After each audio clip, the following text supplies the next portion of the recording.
Hi అండి అందరికీ. నేను చేసిన కళాఖండం అయితే మీరైతే చూడండి. ఎక్కడ పొరపాటు చేశానో మీరైతే నాకు తెలీదు కాబట్టి మీరు చెప్పండి. ఇక్కడొచ్చేసి ఉడికించుకున్న బంగాళదుంపలు, అలాగనే బ్రెడ్ ముక్కలైతే తీసేసుకొని ఇవైతే మిక్సీకైతే పట్టాను. బ్రెడ్ ముక్కలు మిక్సీకి ఎందుకు పట్టానంటే కోటింగ్ కోసం అయితే పట్టేశాను. ఈ విధంగా పొడి పొడిగా అయితే వచ్చింది. ఇక్కడ ఉడికించుకున్న బంగాళదుంపలు అయితే తీసేసుకొని ఒక స్పూన్ సహాయంతో మెత్తగా అయితే స్మాష్ చేసేసుకోవాలి. మీరు పిల్లలకి స్కూల్ నుంచి రాగానే ఈ స్నాక్స్ అని చేశానని చెప్తారా, ముందుగానే చెప్తారా నాకైతే కామెంట్ చేయండి. ఇక్కడ వచ్చేసి బ్రెడ్ ముక్కలు అయితే తీసేసుకొని వాటర్లో ముంచేసుకొని కొంచెం గట్టిగా అయితే పిండేసుకోవాలి.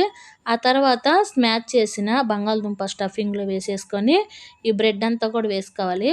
ఆ తర్వాత ఉల్లిపాయ ముక్కలు, కట్ చేసి పెట్టుకున్న పచ్చిమిర్చి, ఉప్పు, కారం, పసుపు, ధనియాల పొడి, జీరా పొడి, కొంచెము గరం మసాలా అయితే వేసాను. అవన్నీ వేసి ఇదంతా కూడా అయితే స్టఫింగ్ మొత్తం కలిపేసుకోవాలి. ఇంతవరకు అయితే బాగానే ఉందండి. నేను కూడా ఇది యూట్యూబ్లో చూసి చేశాను. ఎట్లాగైనా బ్రెడ్ ఉంది కదా అని చెప్పేసి ఇంక ఈ విధంగా చిన్న చిన్న బాల్స్లో అయినా చేసేసుకొని లేకపోతే స్టిక్కీ లాగైతే చేసేసాను. ఇక్కడ స్టిక్కీ లాగైతే చేసేసుకొని ముందుగా బ్రెడ్ మిక్సీకి పట్టాం కదా, దానికి కోటింగ్ లాగైతే పెట్టేశానండి. ఇలాగ ఇంతవరకు అయితే అంతా బాగానే చేశాను. దీంట్లో వరిపిండి కలపాలో లేకపోతే శనగపిండి కలపాలో నాకైతే తెలీదు.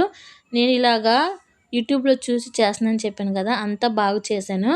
ఆయిల్లో వేసినాకండి ఆయిల్ ఎంత పీల్చిందంటే ఇవి అంతగా అయితే ఆయిల్గా ఉన్నాయి. ఇవైతే నేను కూడా పుల్లుని చూసి నక్క వాతకు పెట్టుకున్నట్లయితే ఉంది. ఇక్కడ వచ్చేసి ఇవి వేసిన వెంటనే అయితే ఆయిల్లో కలిపేయకూడదు, అలాగని సిమ్లో పెట్టుకోకూడదు.